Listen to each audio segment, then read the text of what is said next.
අයිබෝන් දූපිතේ ඔන්න අපි අද 10 වසරේ පේපරේ වැඩසටහනේ අති සාර්ථක 4 වෙනි දිනයට ඇවිත් තියෙන්නේ.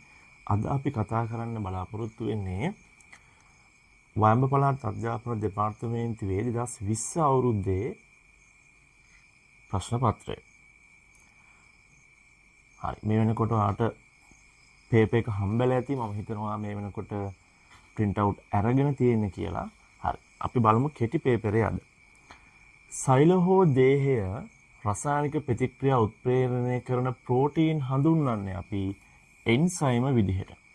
ඔයා මතක තියාගන්න ඕනේ හැම එන්සයිමයක්ම ප්‍රෝටීන. හැම එන්සයිමයක්ම ප්‍රෝටීන. නමුත් හැම ප්‍රෝටීනයක්ම එන්සයිමයක් වෙන්නේ නැහැ. එක පසුගිය පේපර් එකෙත් අපි සාකච්ඡා කරපු තැන. ඔයාලට පේනවාද මේ එකම ප්‍රශ්න ටිකක් තමයි මේ පේපර්ස් කීපෙම එන්නේ. ඒ නිසා අනිවාර්යෙන් තුන්වෙනි වාර විභාගයේ හොඳ ලකුණකට යන්න මේ ටික පිළිවෙලට එකතු කරගන්න. අනිත් දේ තමයි අපි විශේෂ වැඩක් කරනවා ලෝක ළමා දිනය වෙනුවෙන් අද හැමෝටම ඔන්න සුබ ලෝක ළමා දිනයක් වෙන්න කියලා ප්‍රාර්ථනා කරනවා. ඒ වගේම ඔන්න අද අපි ලෝක ළමා දිනයේ දවසේ විශේෂ වැඩක් කරනවා වෙනුවෙන් අපි තෑගි 20ක් දෙන තීරණය කරලා තියෙනවා. පළවෙනි 10 දෙන්නේ හොඳම කමෙන්ට්ස් 10ට. ඔයා මේ වැඩසටහන බලලා හොඳම කමෙන්ට්ස් 10ට තෑගි 10ක් දෙනවා. ඒ වගේම තව තෑගි 10ක් දෙනවා. ඔයා මේ පේපර් එකේ අපි සාකච්ඡා කරන ටික වෙනම නෝට් එකක ලියලා හරි වෙනම එකතු කරගෙන අපිට එවුවොත් හොඳම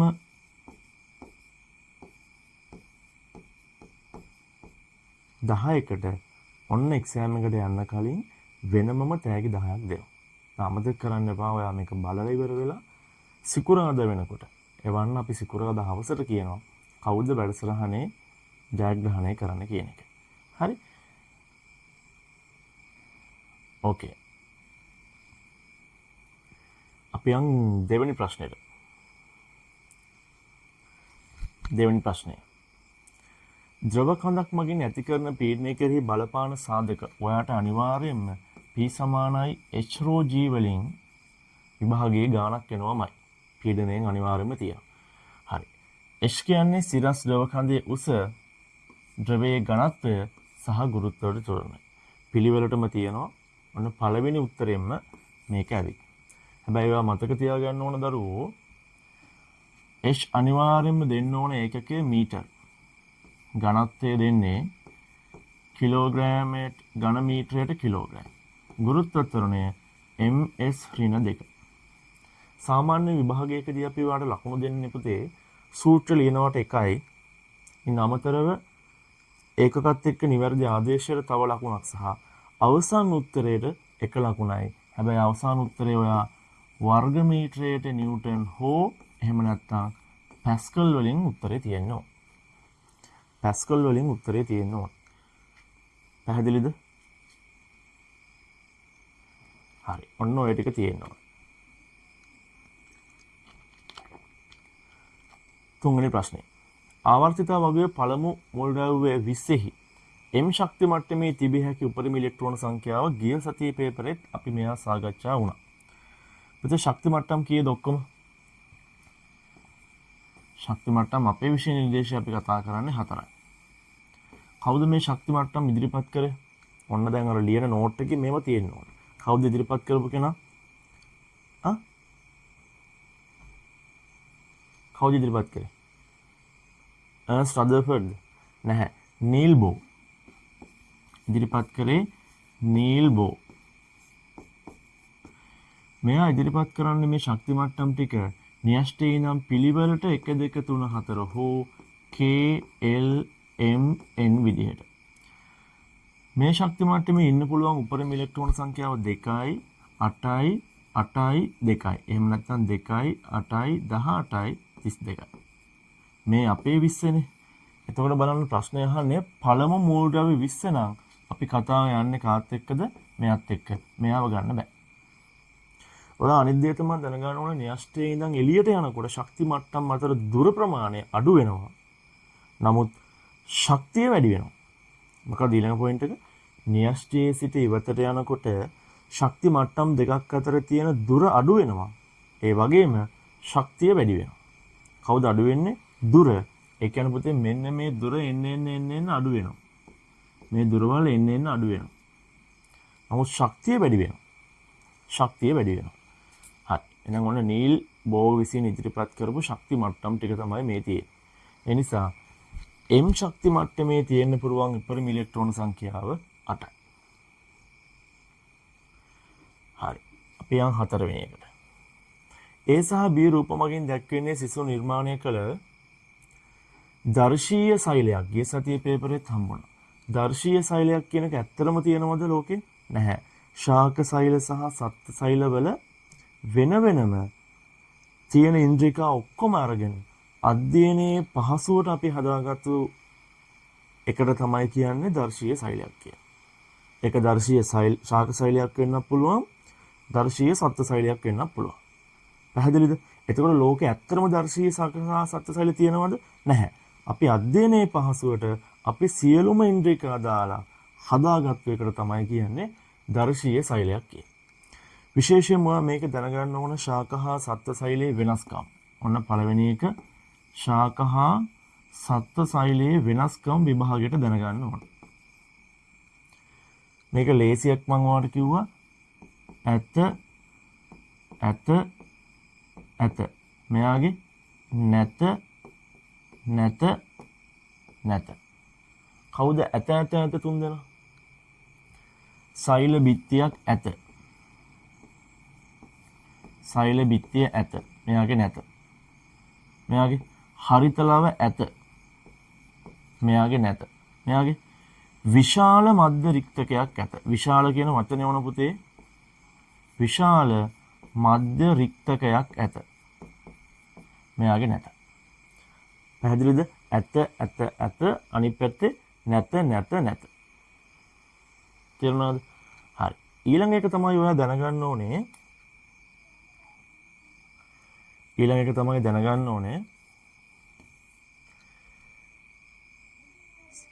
සාමාන්‍යයෙන් අපි ආලෝකාන්වීක්ෂය පාසල් විද්‍යාගාරයේ ශාක හා සත්ත්ව සෛලයක් බැලුවොත් අපිට බලන්න පුළුවන් වෙන්නේ ගොඩක් වෙලාවට යාගේ න්‍යෂ්ටිය විතරයි. පැහැදිලිද? න්‍යෂ්ටිය විතරයි. ඒතකොට රයිබෝසෝමවත් මයිටොකොන්ඩ්‍රියමත් අපිට බලා ගන්න බෑ. ඒක මතක තියාගන්න. ඊළඟදී අපේ තියෙනවා ඉන්ද්‍රිකා 3ක්. මෙන්න මේ 3 දෙනා විශේෂයෙන් මතක තියාගන්න. හරි? හරිත ලවය, න්‍යෂ්ටිය සහ මයිටොකොන්ඩ්‍රියම. කවුද 3 දෙනා? හරිත ලවය, න්‍යෂ්ටිය සහ මයිටොකොන්ඩ්‍රියම. මෙන්න මේ 3 දෙනා පටල දෙකකින් හැදිලා තියෙනවා. ද්විත්ත පටලමය ඉන්ද්‍රිකා. ඕක මතක තියාගන්නත් ඕන. ඊළඟ දේ තමයි මෙන්න මේ වගේ රූප සටහන් දෙකක් දුන්නොත් මේ දෙක අඳුර ගන්න පුළුවන් වෙන්න ඕනේ. මේ තියෙන ගෝල්ගි සංකීර්ණයක්. ගෝල්ගි මේ තියෙන්නේ මයිටොකොන්ඩ්‍රියම. හරි. එහෙනම් ප්‍රශ්න අංක 4 අහන්නේ ලේසිම එකක්. අපි අමතර දේවල් ගොඩක් ඔයාලට කිව්වා මයිටොකොන්ඩ්‍රියම. හරිත ලවයේ රූප සටහන ගත්තොත් හරිත ලවයේ තියෙන මෙන්න මෙහෙම එකක්.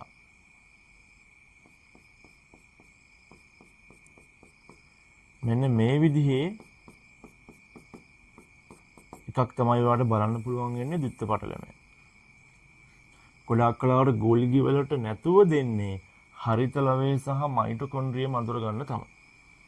ඔන්න මේකේ ගෝල්ගි එකක් දුන්න හින්දා ටග් ගාලා ලේසියෙන්ම ගන්න පුළුවන්. මෙයාව අඳුර ගන්න බැරි වුණත් ඔයාලට පේනවාද ගෝල්ගි සංකීර්ණයේ පළවෙනියට එන උත්තර තියෙන්නේ කීයද? 1යි. මම හැමදේම දැනගන්න ඕනේ නැහැ ලකුණු ගන්න. තියෙන දේෙන් ගේමක් ගහන්න පුළුවන්. හරි? සියල්ල නොදත් උනාට කමන්නේ. තියෙන දේෙන් ගේමක් ගහන්න පුළුවන්. මෙයා ගෝල්ගි සංකීර්ණය කියලා නම් ඔයාලට අඳුර ගන්න පුළුවන්. හරි? ඊට අමතරව බලා ගන්න ඕනේ මෙන්න මේ තියෙන ඒවාට අපි කියන්නේ රයිබෝසෝම. ඔය රයිබෝසෝමයක් ගත්තොත් මෙයා 70යි S මෙයා 80s ආකාරය කියලා ඔයාලට ටීචර් කියලා දීලා ඇති. හරි. ඔන්න අමතර කරුණු ගොඩක් දුන්නා. නටුවෙන් ගිලිහුණු ඵලයක් බිමට වැටීමේදී චලිත ස්වභාවය වන්නේ. පුතේ නටුවෙන් ගිලිහුණාම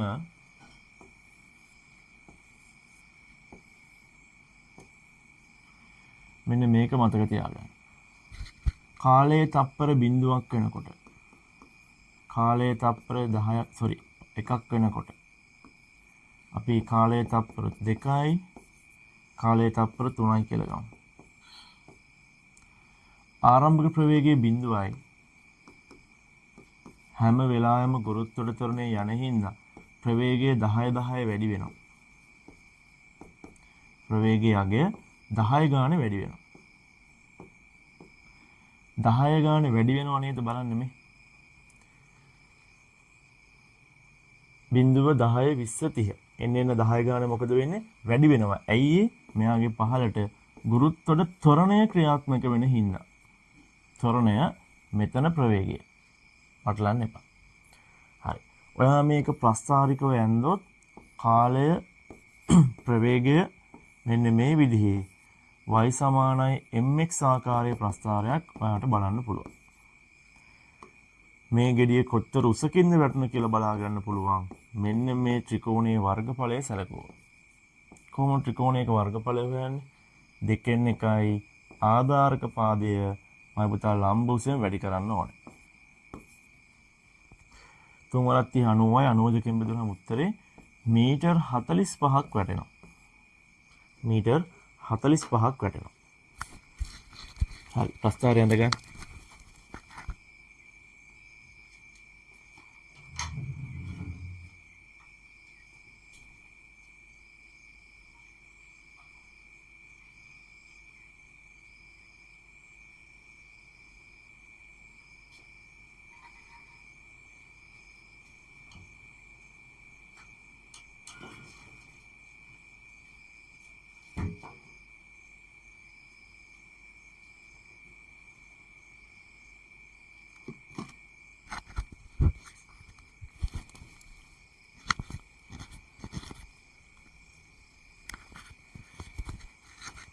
හරිද?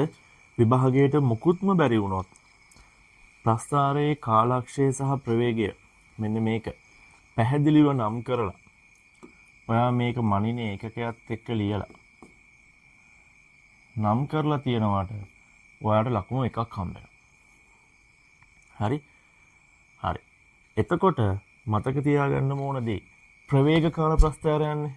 ප්‍රවේග කාල ප්‍රස්ථාරක මේ විදිහට කියන්නේ ඒකාකාර ත්වරණයක්. ඒකාකාර ත්වරණයක්. එතකොට ප්‍රශ්නාංක 5 පිළිතුර වෙන්නේ පුතේ ඒකාකාර ත්වරණයක්.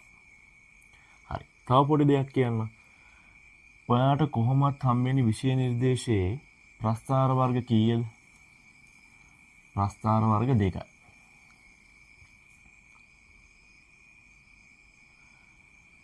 එකක් තමයි විස්ථාපන කාල. මම සිංහලෙන්ම ලියන්න. විස්ථාපන කාල මේ පැත්තට හම්බෙන්නේ අනිත් එක්කනා කවුද? කාලය සමග ත්වරණය.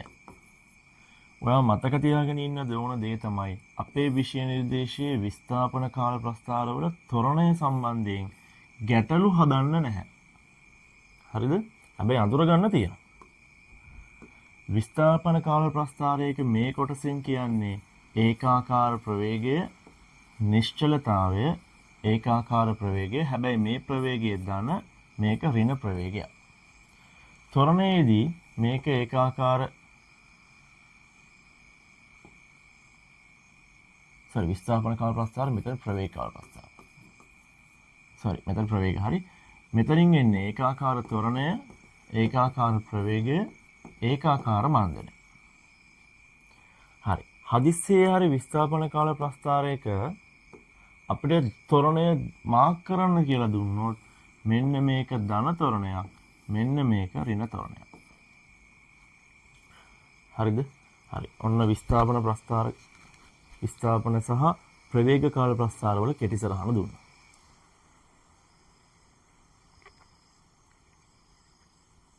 පැහැදිලි? පැහැදිලිද?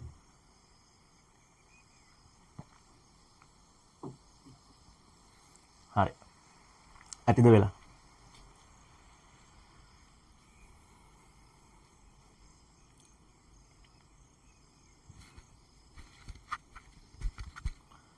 හරි. ඊළඟ එක ලේසි එකක්. බැක්ටීරියාවක් නිසා ලිංගිකව සම්ප්‍රේෂණය වෙන්නේ ගොනෝරියා. ඒඩ්ස් එන්නේ වෛරස් වගේ. ඌනන විභාජනයේ සම්බන්ධයෙන් නිවැරදි ප්‍රකාශය ගිය සති පේපර් ටිකෙත් විශේෂයෙන්ම මේ ගැන සාකච්ඡා කරා. ඌනන විභාජනයේ නම් 2n පළමුව 2n වෙනවා. ඊට පස්සේ තමයි ඌනන විභාජනයේ පියවර ටිකට එන්නේ. ඌනන විභාජනයේදී දුහිතෘ සෛල කීයක් හැදෙනවද? 4ක්. දුහිතෘ සෛල කියන්නේ පැටව. පැටව කීයක් හම්බ වෙනවද? 4ක්. මේ මාතෘ මේ දුහිතෘ. හරි. මෙයාගේ වර්ණදේශ සංඛ්‍යාව 46ක් තිබුණොත් ඒ කියන්නේ 2n සමානයි කීයද? 46යි. එතකොට දුහිතෘ සෛලයකට එනකොට භාගයක් වෙනවා කියන්නේ වර්ණදේශ කීයද? 23යි. 23. ඔය වර්ණදේශ හරි වර්ණදේශ යුගල් ලැබුවොත් මෙතන 23යි. යුගල් කියන්නේ දෙක ගන්න තිබුණා. පැහැදිලිද? හා. නිවැරදි ප්‍රකාශය. ඒක ගුණ මෙන්ම ද්විගුණ සෛලවලදී සිදුවේ නැහැනේ. ඒක ගුණ සෛලවල සිදු වෙන්න බෑ. මාතෘ සෛලයකින් දුහිතෘ සෛල දෙකක් හැදෙනවා නම් ඒ කියන්නේ අනූනනය. ඒක වෙන්නම් බෑ. දුහිතෘ සෛලය මාතෘ සෛලයට සෑම අතින්ම සමානද? මේ නෑනේ. සමාන නෑ. මාතෘ සෛලයේ වර්ණදේශ සංඛ්‍යාවෙන් අඩක් ලැබේ. ඒක තමයි උත්තරේ. අඩක් ලැබේ. හරි. ඔන්න ඔය අද අනූනන විභාජනය සහ ඌනන විභාජනය දෙකේම වගුවක් ගහලා වෙන් කරන්න ඕනේ ලක්ෂණ ටික. සහ සමානතා සහ අසමානතා. හරි. ප්‍රශ්න අංක 20. CONH2 twice කියන්නේ මේ යූරියා සාපේක්ෂ අණුක ස්කන්ධය. අපෝ ලේසි එකක් නේ. මම පුතා බලන්න මෙතන කාබන් පරමාණු සංඛ්‍යාව කීයද? 1යි. ඔක්සිජන් උත් කීයද? 1යි. මෙන්න මෙතන වරහණක් පේනවනේ. වරහණෙන් පිට ඉන්න සංඛ්‍යාවෙන් ඇතුළේ ඉන්න හැම සංඛ්‍යාවක්ම ගුණ කරන්න ඕනේ. මෙතන 1යි. මෙතන හයිඩ්‍රජන් 2යි. එතකොට දෙවරක් 1 මෙතන 2යි. දෙවරක් 2 4යි. ඔන්න එතකොට කාබන් 1යි, ඔක්සිජන් 1යි, නයිට්‍රජන් 2යි, හයිඩ්‍රජන් 4යි. හරි. කාබන් එකක 12ක් තියෙනවා. ඔක්සිජන් උත් 1යි, එක්වරක් කීයද? 16යි. මුලින්ම ලියන්නේ ඉන්න ගාන නයිට්‍රජන් 2යි, දෙවරක් 14යි. හයිඩ්‍රජන් සංඛ්‍යාව 4යි, 4 වරක් හයිඩ්‍රජන්ගේ 1යි. පිළිතුර වෙන්න ඕන 60ක්. මේ බලන්න. සාපේක්ෂ නම් ඒකක තියෙන්න බෑ. සාපේක්ෂ නම් ඒකකයක් නැහැ. පැහැදිලිද? සාපේක්ෂ කියන වචනය આવොත් ඒකක තියෙන්න බෑ.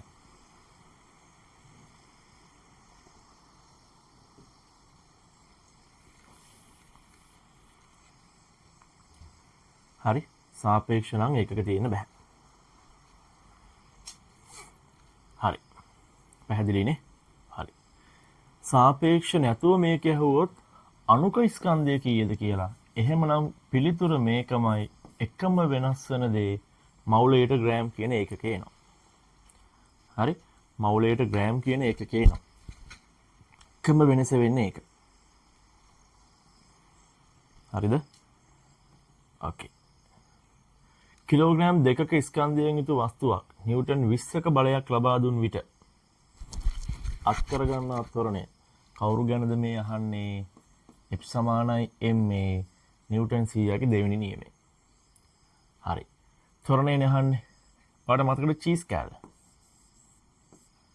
F m a a හොයන්න නම් ඒ යුක්ත කරගන්න F බෙදනවා කාගෙන්ද මම පුතා? m ගේ.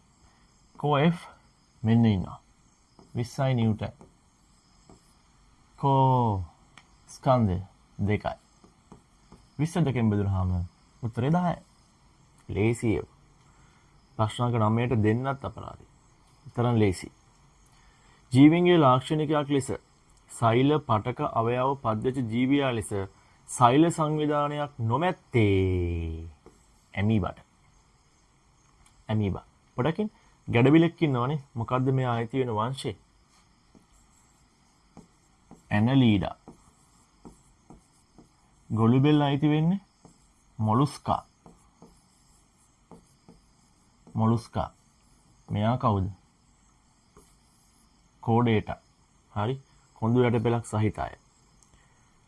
ඔයාලට මතකද මිනිසාගේ විද්‍යාත්මක නාමය? හෝමෝ සාපියන්ස්. කියන්න නම් එන්නේ. හැබැයි ලියුප් එකක පියවර ටික අහන අපි පළවෙනි පියවරෙත් මේක කතා කරා. විද්‍යාත්මක නාමකරණයක් ලියනකොට අනිවාර්යයෙන්ම වචන කීයක් තියෙන්න ඕනද? 2යි. හරි. පළවෙනි නාමය මොකද්ද? ඝන නාමය. දෙවෙනි නාමය විශේෂ නාමය නැත්නම් සුළු නාමය. අනිවාර්යයෙන්ම භාෂාව ලතින් ලියනවා නම් ඉංග්‍රීසි අක්ෂර. හරි.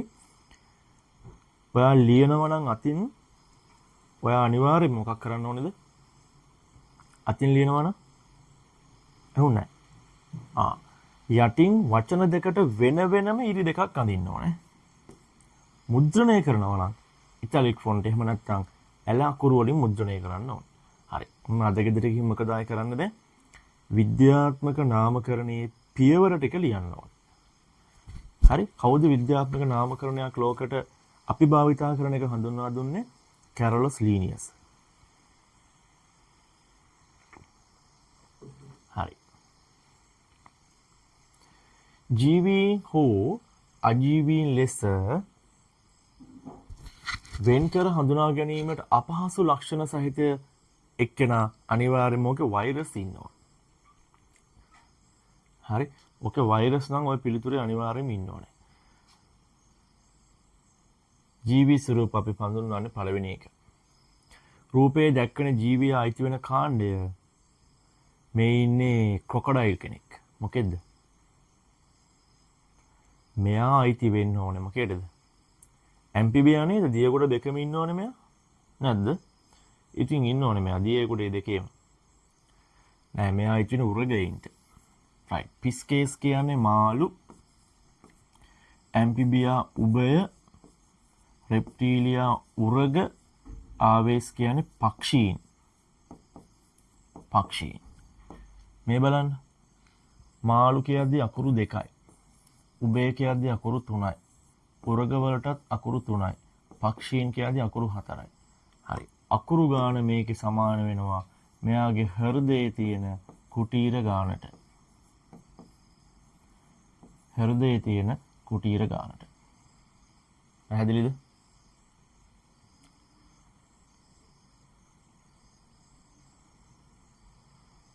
හරි.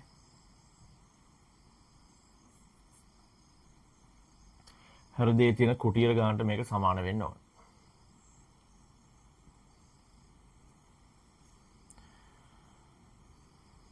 හරි. ප්‍රශ්න අංක 13. තනුක HCl අම්ලයෙන් හයිඩ්‍රජන් විස්ථාපනය කළ හැකි මූලද්‍රව්‍ය පමණක් අඩංගු වර්ණය. මේක පට්ට ලේසි එකක්. ගිය සතියේත් අපිට මේ වගේ එකක් හම්බුණා. මම පුතා සක්‍රියතා ශ්‍රේණිය ලියන්න ඕන.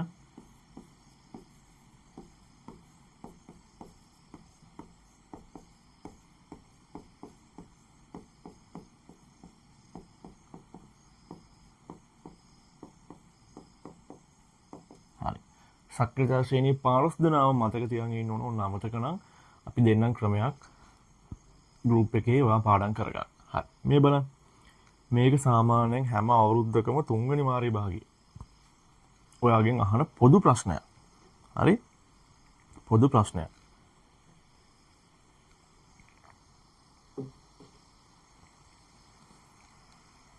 HCl වලින් හයිඩ්‍රජන් විස්ථාපනය කරන්න නම් අනිවාර්යෙන් හයිඩ්‍රජන්ට වඩා මේ දෙන මූලද්‍රව්‍ය සෙට් එක චණ්ඩියෙක් වෙන්න එපා. එහෙනම් චණ්ඩි කොහෙද ඉන්නේ? සක්‍රිය ශ්‍රේණියේ උඩ. හරි? චණ්ඩි ටික කො බලමු. මැග්නීසියම් උඩ, සිංක් උඩ, කොපර්, පොටෑසියම්. පළවෙනි එකම හරි නේද? දීපු ගමන් හරිද? නෑ. කොහේ හරි එකක් බලන්න අවුලක් ඉන්නවද කියලා. නෑ නෙමෙයි. කොපර් හින්දා බෑ. මෙයා චණ්ඩියෙක් නෙමෙයි. දෙවෙනි එකේ මේ මර්කරි රසදියේ ඉන්නවා. චණ්ඩි නෙමෙයි. රත්තරන් චණ්ඩි නෙමෙයි. උත්තරේ කවුද එහෙනම්? 4. මේක තමයි ඉන්නේ. මැග්නීසියම් ඉන්නේ මෙතන, සින්ක් මෙතන, යකඩ මෙතන, සෝඩියම් මෙතන. ඔක්කොම ඉන්නේ මෙයාට වඩා උඩින්. උදාහරණයක් විදිහට මෙන්න මේකත් බලන් ඉන්න. හැම ලෝහයක්ම පුතේ තනුක අම්ල සමගයක් සමග ප්‍රතික්‍රියා කරාම හැදෙන්නේ හයිඩ්‍රජන් වායුව. මෙන්න මේක පොඩ්ඩක් විභාගයට අපි පන්නනවා. හරි? පොඩ්ඩක් පන්නනවා. හරි? පොඩ්ඩක් පන්නනවා බලන්න.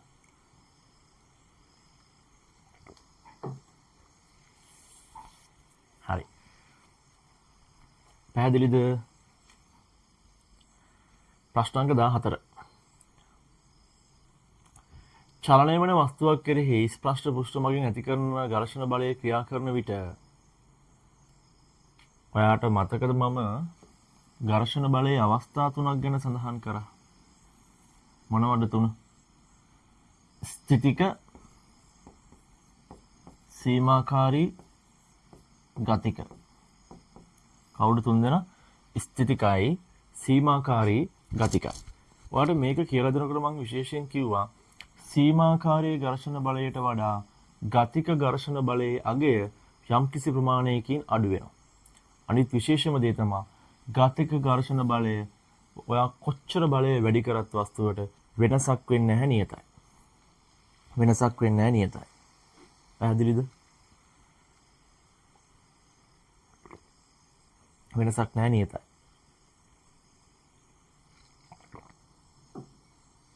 හරි. දැන් බලන්න. ස්ථිතික ඝර්ෂණ බලය නියතයිද? නැහැ. ගතික ඝර්ෂණ බලය නම් නියතයි. එහෙනම් ප්‍රශ්න අංක 14ට පිළිතුරු 2. සීමාකාරී ඝර්ෂණ බලයට වඩා ගතික ඝර්ෂණ බලය සුළු වශයෙන් වැඩි නෙමෙයි වෙන්න ඕනේ අඩු. ඝර්ෂණ බලය අවම අගයක් ලබා ගන්නේ සීමාකාරී නෙමෙයි අවම නෙමෙයි ඝර්ෂණ බලය උපරිම වෙන්නේ සීමාකාරී අවස්ථාවේ. මෙන්න මේ ප්‍රස්තාරය ඔළුවේ තියාගන්න. ඔයාලට ඕන එකක් ගහන්න පුළුවන්. හරි? ඕන එකක් ගහන්න පුළුවන්. ලේසියෙන් කරන්න පුළුවන්. හරි. ප්‍රශ්න අංක 15. ප්‍රතික්‍රියා ශීඝ්‍රතාවය ආම වන්නේ පහත කුමන ආකාරයට ප්‍රතික්‍රියා කළ විටද? ප්‍රතික්‍රියා ශීඝ්‍රතාවය කෙරෙහි බලපාවනා පුතේ සාධක කීයක්ද? 4ක්. ශීඝ්‍රතාවයට 4 දෙනෙක් බලපානවා. ඔය අනිවාර්යෙන් සාධක 4 බලාගෙන යන්න. හිත කියන්නෙම ව්‍යුහගත රචනා ප්‍රශ්නයක් එනවා කියලා. හරි? හිත කියන්නෙම ව්‍යුහගත රචනා ප්‍රශ්නයක් ඔයාලට 10 වසරේ දරුවන්ට එනවා කියන එක. හරි. පළවෙනි එක තමයි පෘෂ්ඨ වර්ගඵලය. පෘෂ්ඨ වර්ගඵලය. දෙවෙනි එක ඔයා දාන ප්‍රතික්‍රියක වල සාන්ද්‍රණය. තුන්වෙනි එක උත්ප්‍රේරක. හතරවෙනි එක උෂ්ණත්වය. මොනවාද සාධක 4? ඉවර කරමු ටක් ගාලා. පෘෂ්ඨ වර්ගඵලය, සාන්ද්‍රණය, උෂ්ණත්වය සහ උත්ප්‍රේරක. ලේසිනේ? හරි. ඔය හතරෙන් තමයි මැච් එක ගහන්නේ. හරි බලන් ඉන්න. පෘෂ්ඨ වර්ගඵලයේ මේ වර්ගඵලය අඩු වෙන්න වර්ගඵලය අඩුයි නම් ශීඝ්‍රතාවය වැඩි. උදාහරණයක් විදිහට කැටවලට වඩා කුඩුවල වර්ගඵලය අඩුයි. එතකොට කැටවලට වඩා කුඩුවල ප්‍රතික්‍රියා ශීඝ්‍රතාවය වැඩි වෙනවා. මේක ලේසියිනේ. සාන්ද්‍රණය වැඩි වෙන්න ශීඝ්‍රතාවය වැඩි වෙනවා. උත්ප්‍රේරක කොහොමත් ප්‍රතික්‍රියා ශීඝ්‍රතාවය වැඩි කරනවා. හැබැයි උත්ප්‍රේරක හැම වෙලාවෙම වැඩි කරන්නේ නැහැ. මන්දකත් ඉන්නවා. නිෂේධනයත් කරනවා. අඩුත් කරනවා. හරි? උෂ්ණත්වය වැඩි වෙන්න ප්‍රතික්‍රියා ශීඝ්‍රතාවය වැඩි. හරි. ඔය ටික දැනගත්තොත් ගේම ගහන්න පුළුවන්. හරිද? ඔය ටික දැනගත්තොත් ඕන ප්‍රශ්නයක වුණාට ගේම ගහන්න පුළුවන්. හරි. අපි බලමු.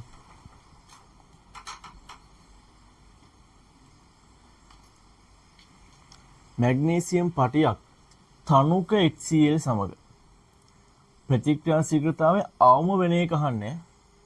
මෙතන ඔන්න තනුක.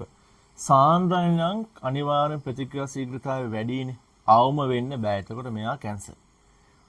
කැබලි බවට පත් කර තණුක අම්ල සමග. මැග්නීසියම් පටිය එතකොට මෙතනදී විචලනය වෙන සාධක වෙනස් වෙන සාධක එක බැගින් යන්නේ. මේක බලන්න. කැබලි බවට පත් කර තණුක. එතකොට සාධක දෙකක් වෙනස් වෙනවා. උණු ජලය සමග තැබූ විට තණුක අම්ල. උණු ජලයේ කොහොමද ශීඝ්‍රතාවය වැඩි කරන හින්දා ගන්න බෑ. එහෙනම් මොකක්ද අපි ගන්නෙ 15ට 1ද 3ද? මේකේ මැග්නීසියම් පටියක් මේකේ මැග්නීසියම් කැබලි. පටියද පෘෂ්ඨ වර්ගඵලය වැඩි කැබලි වලද? පටියද වැඩි කැබලි වලද වැඩි? වැඩි වෙන්නේ කැබලි වල. එතකොට උත්තරයට දෙන්න වෙන්නේ 1. පිළිතුරට දෙන්න වෙන්නේ 1. හරි. හරි. ඔන්න ඔක්කොම නෝට් කරානේ. හරිද? ඔක්කොම නෝට් ඩවුන් කරාද? very good. දෛහික වර්ණදේහයක ඇති හිමොග්ලොබින් නිෂ්පාදනයට බලපාන ජාන විකෘති වීමෙන් ඇතිවන තත්ත්වය. ජාන විකෘති වලින් ඇති වෙන්නේ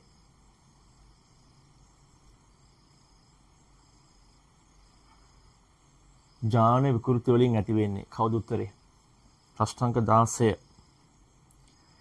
ජාන විකෘතියක් වලින් ඇතිවෙන රෝගී තත්ත්ව තියෙන්නේ දෙකයි. ඇලි බව සහ තැලිසීමියාව. හරි. එතකොට උත්තරේ ඔන්න 150 ඇවිල්ලා. 50-50 අවස්ථාව අරන් තියෙන්නේ. දැන් මේ දෙකෙන් බලන්න ඕනේ හිමොග්ලොබින් නිෂ්පාදනය වෙන්නේ නම් තැලිසීමියාවෙන්. මං හිතන්නේ බාඹ පළාතේ තමයි තැලිසීමියා රෝගීන් වැඩිම ප්‍රමාණයක් ඉන්නේ. මේ දවස්වල 10 ශ්‍රේණියේ දරුවන්ගේ පාසලට ඇවිල්ලාම තැලිසීමියා රෝගියෙක්ද නැද්ද කියලා බලන්න පරීක්ෂණය කරන්න ඇති.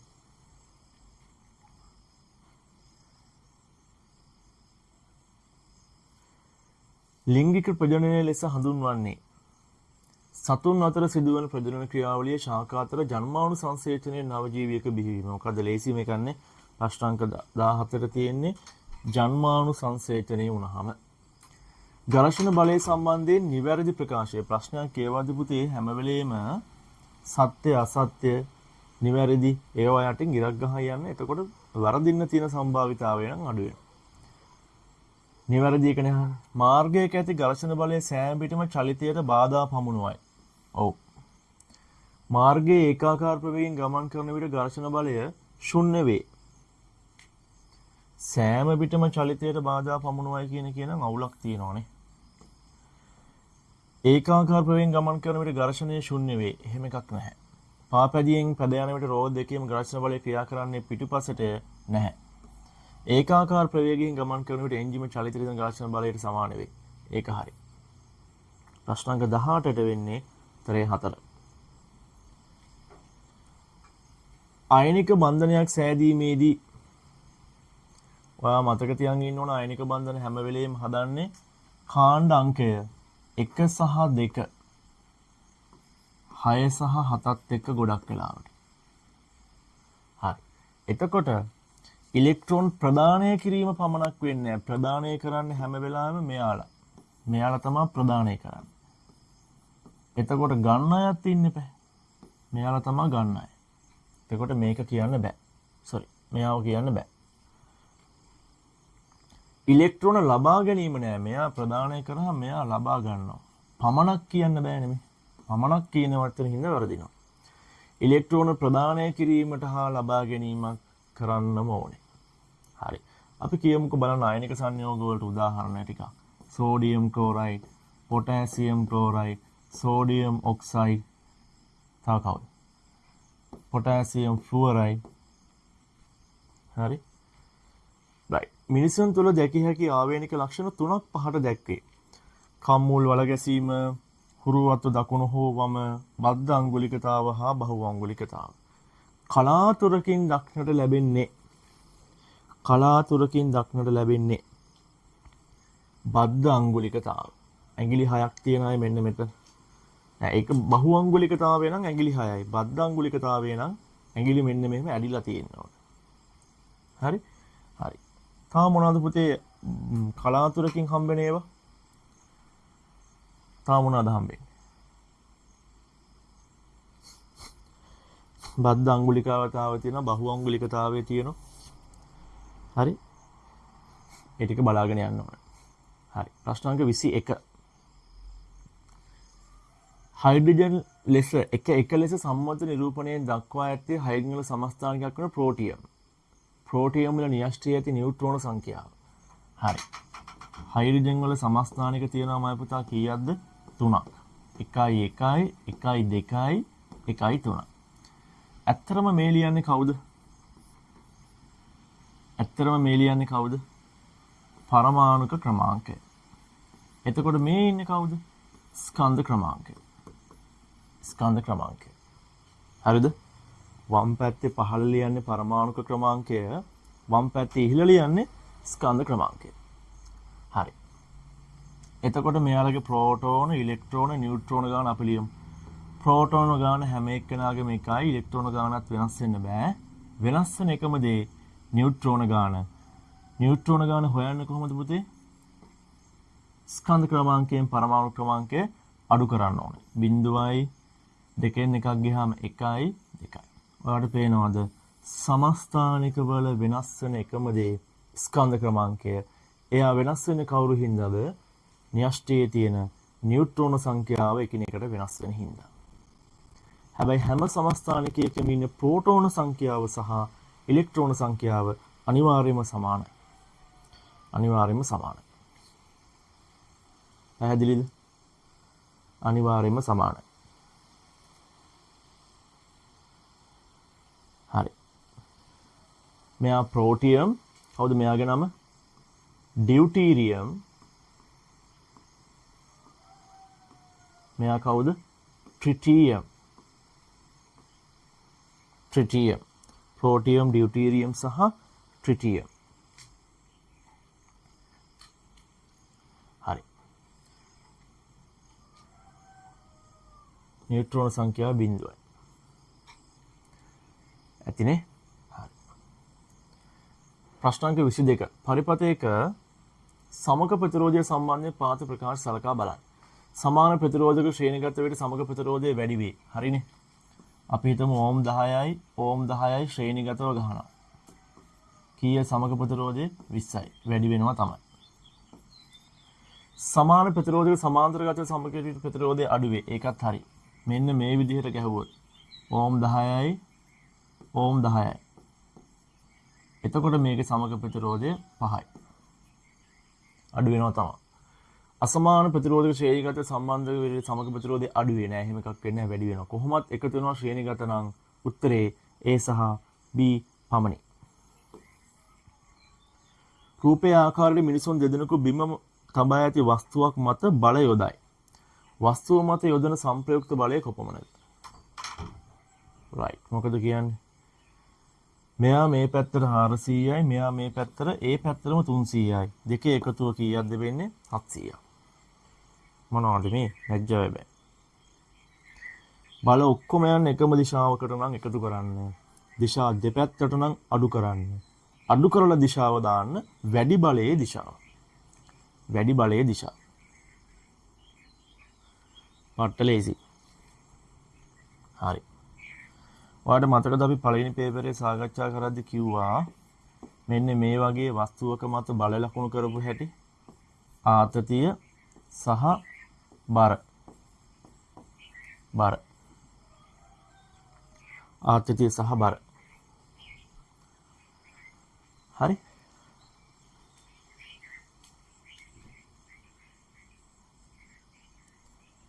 right. ප්‍රශ්න අංක 24ට එන්න.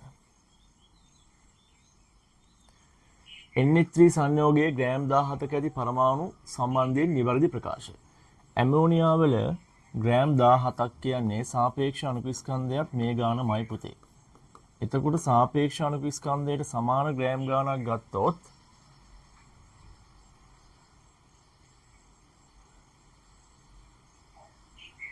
හරි සමාන සංඛ්‍යාවක් ගත්තොත් මේකේ පරමාණු තියෙනවා.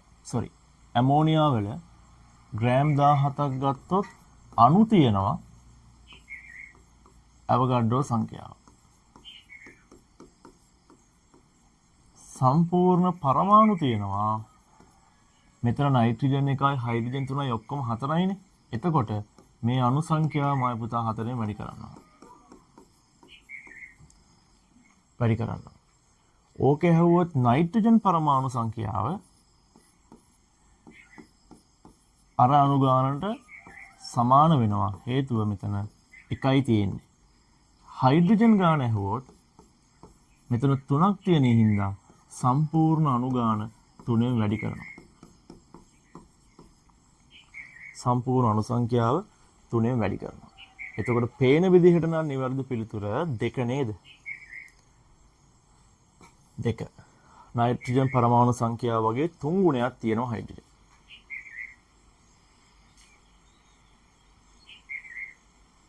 හරි.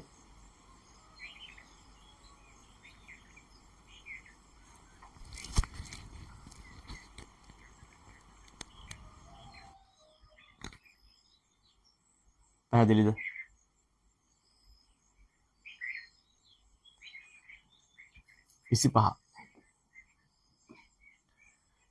කැල්සියම් 20.40 පරමාණුවක ඉලෙක්ට්‍රෝන 2ක් පිට කර කැල්සියම් ධන 2 ලෙස අයනයක් සාය. හොඳට බලන්න ඉලෙක්ට්‍රෝන පිට කරොත් ධන අයන හදන්න. කැටායන. එම අයනයේදී ප්‍රෝටෝන ඉලෙක්ට්‍රෝන හා නියුට්‍රෝන ටිකක් පිළිවෙලින්.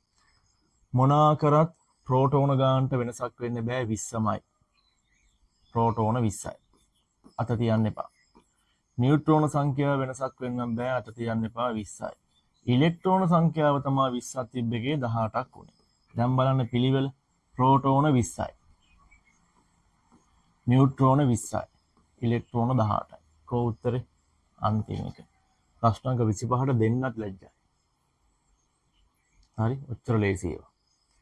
ක්ලෝරින් පරමාණු ඉලෙක්ට්‍රෝන හවුලේ තබා ගන්න ආකාරය හවුලේ කැදනම් කතාව සහ සංයුජයි. හරි එමගින් නිරූපණය වන්නේ මේ දීලා තියෙන්නේ ක්ලෝරින් අණුවේ තිත් කතිර සටහන. ක්ලෝරින් අණුවේ තිත් කතිර සටහන. තිත්ම ඇන්දොත් මේ ඔක්කොම තිත් කරන්න. කතිර ටිකක් තිත් කරන්න ඕන. කතිර ටිකක් තිත් කරන්න. හරි කතර ටිකක් තිත් කරන්න. ලුවිස් විවේහ ඇවුන්දොත් මෙන්න මේ හවුලේ තියාගන්න එක බන්ධනයක් දෙන්න. බන්ධනයක් දෙන්න. එච්චරයි. තව එකක් බලලා ඔක්සිජන් වගේ කෙනෙක් අහලා ලුවිස් විවේහ අහලා තිබ්බොත් විශේෂයෙන් මතක තියාගන්න ද්විත්ව බන්ධනයක් සෙට් වෙන්න ඕන. නයිට්‍රජන් ඇහුවොත් ත්‍රිත්ව බන්ධනයක් සෙට් වෙන්න ඕන. මේක අඳින විදිය කලින් පේපර් වල කිව්වා. හරි. right. අනිවාර්යෙන් මේ දෙකෙන් එකක් නම් තියෙනවා. මෙයා නැත්තම් ජල අණු. හරි. ධාරා උෂ්මකයේ ප්‍රතික්‍රියාවක් ගිය සතිය අපි කතා කරා නේද? වියෝජන ප්‍රතික්‍රියාව මේක සංයෝජනයි. දෙන්න එකතු වෙනවානේ. මේක තමයි වියෝජනය. එතකොට පිළිතුර මෙයා. මෙයා ද්විත්ව විස්ථාපන. මෙයා රසායනික වියෝජන. හැබැයි ධාරා උෂ්මකයේදී මෙයා වෙන්නේ නැහැ. ඒ නිසා පිළිතුර වෙන්නේ 27ට 2. 27ට 2. බල දෙකක් සමතුලිතව පැවතීමට ඉටුවිය යුතු තත්ත්ව සම්බන්ධයෙන් ප්‍රකාශ සලකා බලන්න. බල දෙකක් යටතේ වස්තුවක් සමතුලිතව ඉන්න නම් අනිවාර්යෙන් දිශාවෙන් ප්‍රතිවිරුද්ධ වෙන්න ඕනේ. බල දෙකේ විශාලත්වය සමාන වෙන්න ඕනේ. බල දෙකේ විශාලත්වය සමානයි. ක්‍රියාරේඛා සමාන්තර විය යුතුයි නම් බෑ නේද? ප්‍රතිවිරුද්ධ නම් වෙන්න ඕනේ. ප්‍රතිවිරුද්ධ නම් වෙන්න ඕනේ. සමාන්තර වෙලා බෑ. ඒක රේඛීය වෙන්න ඕනේ. මේ දෙක එකම ලයින් එකේ තියෙනවා නම් අපි කියන්නේ ඒක රේඛීයයි. ඒක රේඛීය. සමාන්තර නෙමෙයි වෙන්න ඕනේ ඒක රේඛීය. හරි. right. ප්‍රශ්න අංක 29. ඔයාට අනිවාර්යයෙන්ම වායු නිපදවීමක් හයිඩ්‍රජන් වෙන්න පුළුවන්, ඔක්සිජන් වෙන්න පුළුවන්, කාබන් ඩයොක්සයිඩ් වෙන්න පුළුවන්. 10 දරුවෙක් නම් අනිවාර්යෙන් රචනා ප්‍රශ්නයක් හෝ විවගත ප්‍රශ්නයක් තියෙනවා. සූදානම් වෙන්න. හරි? අනිවාර්යෙන්ම තියෙනවා.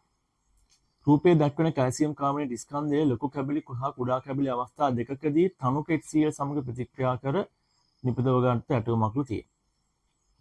හරි. මෙහිදී සිදුවන ප්‍රතික්‍රියාවේ ශීඝ්‍රතාවය ප්‍රමාණවත්ම මැඩීමට වඩාත් සුදුසු ක්‍රමය. කැබලි සහ කුඩා කැබලි, ලොකු කැබලි, කුඩා කැබලි. ස්කන්ධ බලනවට වඩා මේකෙදී නම් ලේසිම වෙන්නේ පුතේ ප්‍රතික්‍රියා ශීඝ්‍රතාවයත් එක්ක බලනකොට මෙන්න මේකෙදී එකතු වෙන කාබන් ඩයොක්සයිඩ් වායු පරිමාස ඇසඳීම. ඒක තමයි ලේසිම. ඔයා මේ රූප සටහනේ ඇටෝම නම් කරන්න බලන් යන්න. තිසල් පුනීලය මෙතන නම් දීලා තියෙන පැතලි අඩි ප්ලාස්කුවක්. පැතලි අඩි ප්ලාස්කුව මේ විසර්ජක නල වායු සරාව වායු සංග්‍රහණ මංචකය නම් මේක නැහැ. හරි. මේ විදිහට වායු එකතු කරන ක්‍රමයට කියන්නේ ජලයේ යටිකුරු විස්ථාපනය. ඊට අමතරව තව මොකක්ද එකතු කරන්න පුළුවන් ක්‍රම දෙක? මේක වාතයේ උඩුකුරු, මේක වාතයේ යටිකුරු. වාතයේ උඩුකුරු නම් මේ ක්‍රමයට එකතු කරන්න පුළුවන් හයිඩ්‍රජන්. වාතයේ උඩුකුරු නම් ක්‍රමයට එකතු කරන්න පුළුවන් කාබන් ඩයොක්සයිඩ්. හරි. මොකද හයිඩ්‍රජන් සාමාන්‍ය වාතයට වඩා ඝනත්වය අඩුයි. එයා යන්නේ උඩට. ඒ නිසා මේ ක්‍රමය තමයි සුදුසු. කාබන් ඩයොක්සයිඩ් සාමාන්‍ය වාතයට වඩා ඝනත්වය වැඩි නිසා එයා එන්න බගලන්නේ හැම වෙලෙම පහළට. එන කාබන් ඩයොක්සයිඩ්ට මෙයා හොඳයි. කෝකටත් හොඳයි මේක. හරි. තව දෙයක්.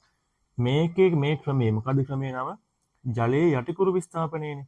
මේ ක්‍රමේ තියෙන අවුලක් කියන්නේ. විභාගයට අහුවොත් මේ ක්‍රමේ තියෙන අවුලක් කියන්නකෝ. ඔය ක්‍රමේ තියෙන අවුලක්. මේ ක්‍රමේ ජලයේ සුළු වශයෙන් හරි දියවන වායු වර්ග එකතු කරගන්නකොට නිපද වූ ප්‍රමාණයම එකතු කරගන්න බැරි වෙනවා. ඇයි? ජලයේ දියවෙනවනේ යම් ප්‍රමාණයක්. එහෙම වුණාම මේ ක්‍රමේ ප්‍රායෝගිකව අපිට අවාසිදායකයි. හරිද? ඔක්කොත් මතක තියාගෙන ඉන්න අහයි. හරි. පැතලි අඩි ප්ලාස්කුව වෙනුවට ඔයාලට විභාගයේ වට අඩි ප්ලාස්කුවක් දෙයි. එහෙම නැත්නම් මේ වගේ කේතු ප්ලාස්කුවක් දෙයි. කේතු ප්ලාස්කුවක් දෙයි. හරි. කෝක වුණත් එකම වැඩේ වෙන්නේ. තව අපි විභාගයෙන් ඔයාගේ අහන දෙයක් මෙන්න මේ තිසල් පුනීලයේ නලය පුළුවන් තරම් පහතට එන්න ඕනේ. විසර්ජක නලය පුළුවන් තරම් කෙටි වෙන්න ඕනේ. ඔන්න ඔය දෙක විභාගයට අහන්න. කවුද දිග වැඩි වෙන්න ඕනේ? තිසල් පුනීලය. විසර්ජක නලයේ දිගින් අඩු වෙන්න ඕනේ.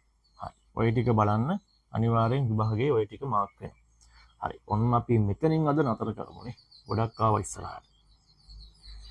ඕම් 6 බැගින් වූ සර්ව සම ප්‍රතිරෝධක පහක්. එහෙනම් මූත් 6යි, මූත් 6යි, මූත් 6යි, 6යි 6යි.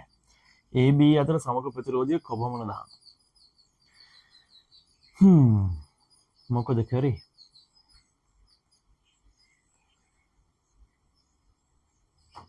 ඉංගියක් දෙන්නද? හදිස්සියේ එක්සෑම් එකේ හිර වුණොත් ක්‍රමයක් දෙන්නද? ඔන්න බලන්න. 6යි 6යි මේ දෙක ශ්‍රේණිගතයිනේ. එතකොට මෙතනනොත් යම්කිසි අගයක් එනවනේ. එතකොට එන අන්තිම උත්තරේ අඩුම තරමේ 6යි 6යි 12ට වඩා වැඩි වෙන්න ඕනේ. එතකොට 12ට අඩු උත්තර අයින් කරලා. ප්‍රතිරෝධක පහ ඔක්කොම එක දිගට ගැහුවොත් ශ්‍රේණිගත කරොත් වෙන්න පුළුවන් උපරිම අගය 30යිනේ. මේකේ කොහොමත් ඒ අගය වෙන්න බෑ. එතකොට අන්තිමටම වෙනවා නම් වෙන්න පුළුවන් දේ තමයි 14. 14. හරි? උත්තරේ 14. මෙන්න මෙතන සමක ප්‍රතිරෝධය හොයන්න වෙන්නේ සමාන්තර ගතනේ. එතකොට අපිට දාන්න වෙන්නේ මෙන්න මෙයාට. 1ට r 1 සමානයි 1ට r 1 දාන 1ට r 2 දාන 1ට r 3. එතකොට 6න් 1යි 6න් 1යි 6න් 1යි ඔක්කොම 6යි කුඩා පොද ගුණාකාරයේ 6 ගත්තොත් උඩයට මාරු කරපු ගමන් උත්තරේ වෙන්නේ 2යි. එතකොට 6යි 12යි 2යි 14. පැහැදිලිද? හරි. ඔන්න ඔහොම තමයි ඔය ටිකේ. හරි. ඔන්න ආසන්න වශයෙන් පැයකට විතර ආසන්න ප්‍රමාණයක් කෙටි පේපරේ ප්‍රශ්න 30ක් සාකච්ඡා කරා. මම හිතන්නේ ඔයාලට පේපර් එක කරන කාලේ මදි වෙන්නේ නැති සමහර විට පේපර් එක දුන්නේ දවසක් තියලා හින්දා ඔන්න ඔය පේපර් එක ලබන සතියේ අපි ඉතුරු ඉදිරිගහන ප්‍රශ්න සහ ව්‍යුහගත ප්‍රශ්න ටිකත් එක කරමු. ලබන සතියේ නම් පොඩ කාලයේ දිග වැඩි කරමු. මම පොඩ්ඩක් බැලුවා ඔයා මට හුරු වෙන්නත් ඕනනේ. ඒ නිසා තමයි පැයක වගේ ආසන්න කාලයක් පේපර් එක කරන් ආවේ. ඊට අමතරව මොනවා හරි ගිය සතියේ කිව්වා මම මේක කමෙන්ට්ස් මැසේජස් 6ක් විතර ඇවිල්ලා තිබුණා සිංහල මීඩියම් එකේ. කරන්න ඕන විශේෂයෙන් මතක් කරන්න ඕන දේවල්. අදත් ඔන්න ඔයාලට කියනවා. විශේෂයෙන් මොනවා හරි දෙයක් මතක් කරන්න ඕන නම් පුතේ වෙනසක් වෙන්න ඕන නම් අනිවාර්යෙන් මැසේජ් එකක් දාන්න අපි ඉන්නවා ඔයාලට උදව් කරන්න. පැහැදිලිද? හරි. ඔන්න තෑගි දින ටික මතකනේ. හොඳම කමෙන්ට්ස් 10ට හොඳම පේපර් එක ලියපු නෝට්ස් 10ට. අනිවාර්යෙන් මේ වන්න අපිට විශේෂයෙන් අපි ඔයාලට අනිවාර්යෙන්ම හොඳ ටැග් එකක් දෙනවා ලෝක ළමා දිනේ දවසේ. එහෙනම් ඔන්න ඔයාගේ තාමත් අපිව subscribe කරලා නැත්නම් පහළ WhatsApp subscribe button එක subscribe කරන්න. ඊට අමතරව මොන හරි දෙයක් තිබ්බොත් අනිවාර්යෙන් කියන්න. යාළුවන්ටත් මේක බලන්න share කරන්න. හරි? එහෙනම් ඔන්න සුබ දවසක්.